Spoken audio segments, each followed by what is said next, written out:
नमस्ते। अच्छा स्वास्थ्य महावरदान। अच्छा स्वास्थ्य ही सबसे बड़ा धन है। Health is wealth.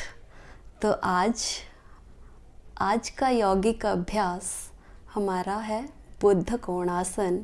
बुद्ध कोणासन को तितली आसन और बटरफ्लाई पोज भी कहा जाता है।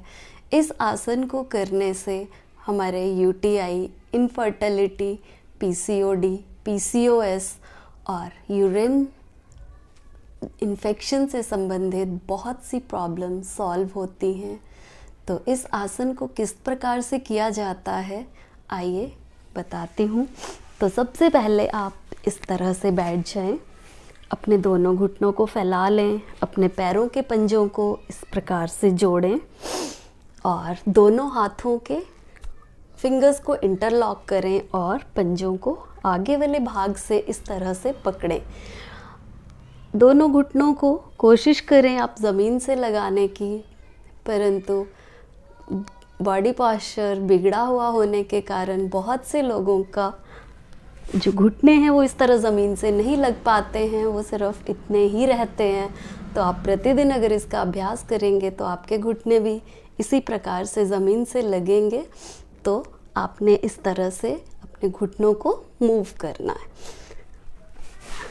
इस आसन को प्रतिदिन 3 मिनट तक ज़रूर करना चाहिए, या फिर आप काउंटिंग के साथ 100 टाइम इस आसन को इस प्रकार से कर सकते हैं। इसमें बटरफ्लाई आसन में या फिर बुद्ध कोण आसन करने से जो आपके घुटनों की प्रॉब्लम्स होती हैं ये भी स्ट्रॉन्ग होती हैं। पेल्विक एरिया और रिप्रोडक्टिव सिस्टम की जो मसल्स होती हैं वह भी मजबूत होती हैं और हमारे पेल्विक एरिया जो नाभि के नीचे वाला हिस्सा है वो भी स्ट्रॉन्ग होता है।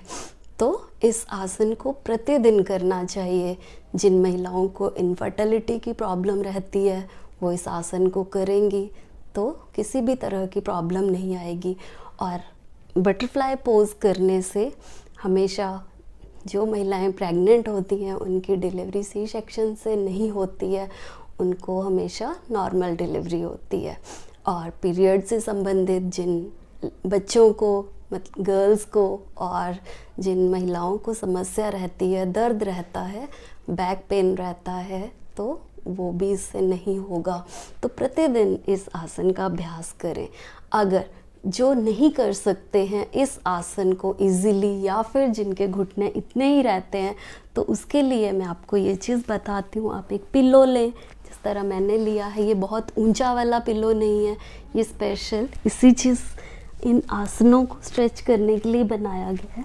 तो आप इस तरह से एक पिल्लो पे बैठ जाएं और जब आप इस तरह से अपने हिप्स के नीचे पिल्लो रखेंगे तो आपका ये घुटने इस तरह से मूव होंगे अच्छे से।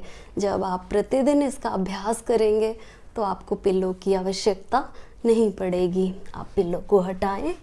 कुछ दिन बाद आप पिल्लो को हटाने के बाद इस प्रकार अपना बुद्ध कोणासन आराम से कर पाएंगे।